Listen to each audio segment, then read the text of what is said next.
సెమీఫైనల్‌లో భారత్ ఆడిన తీరును చూసి ప్రపంచ దేశపు క్రికెట్ దిగ్గజాలు సైతం సలాం కొట్టేస్తున్నారు. 7 పరుగుల తేడాతో ఇంగ్లాండ్ జట్టును చిత్తుగా ఓడించడానికి భారత్ ఎంత అద్భుతంగా పోరాడిందో అందరం చూసాం.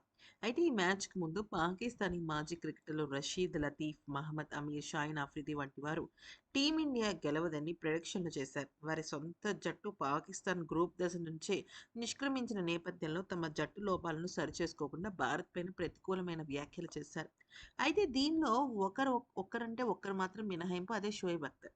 షోయబ్ అఖ్తర్ మాత్రం ఫస్ట్ నుంచి కూడా కొంచెం భారతే మోస్ట్ హాట్ ఫేవరెట్ అని. భారత జట్టులో ఉన్న ఆటగాళ్ళని చూసి పాకిస్తానీలు నేర్చుకోవాలని పదే పదే చెప్తూనే ఉన్నాడు. అయితే ఇంక వాంఖేడే స్టేడియంలో గురువారం జరిగిన ఉత్కంఠభరితమైన ఈ మ్యాచ్‌లో ఇంగ్లాండ్ బ్యాటర్ జాకబ్ బెథెల్ 105 పరుగులతో పోరాడినప్పటికీ టీమిండియా విజయాన్ని సొంతం చేసుకుంది.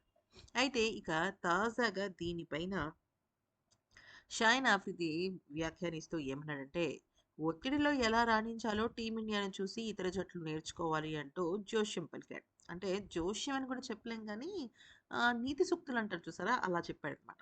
తమ జట్టు కూడా భారత్ నుంచి నేర్చుకోవాలని, ముఖ్యంగా బూమ్రా పరుగులను అద్భుతంగా నియంత్రించాడని ఆఫ్రిది ప్రశంసించాడు. తన అల్లుడైన షాహిన్ ఆఫ్రిది ఇలాంటి స్పెల్ వేసి ఉంటే పాకిస్తాన్ శ్రీలంకపై అధిక రన్ రేట్‌తో సెమీస్‌లోకి ప్రవేశించేదని ఆఫ్రిది అభిప్రాయపడ్డాడు. బ్యాటింగ్ పిచ్‌పై బూమ్రా బౌలింగ్ అద్భుతమన్నాడు. అయితే షాహిన్ ఆఫ్రిది తన వైఖరిని మార్చుకోకుండా ఉంటే మాత్రం ఒక వేస్ట్ ఫెలోలానే ఉండిపోతాడు అంటూ ప్రిడిక్షన్ చేశాడు. టీమిండియా కంటే న్యూజిలాండ్ చాలా బలంగా ఉందని కూడా చెప్పుకొచ్చాడు. మళ్ళీ ఇంకొక ప్రిడిక్షన్. మొత్తంగా చూస్తే టీమిండియా ఈ కప్పు గెలవడం పాకిస్తానీ మాజీ ఆటగాళ్ళకి అసలు ఇష్టం లేనట్టు కనబడుతుంది. ఎందుకంటే ఇప్పుడే పొగిడి మళ్ళీ అప్పుడే మాట మార్చేసాడనమాట. అంటే న్యూజిలాండ్‌తో తలపడితే భారత్ గెలవదని.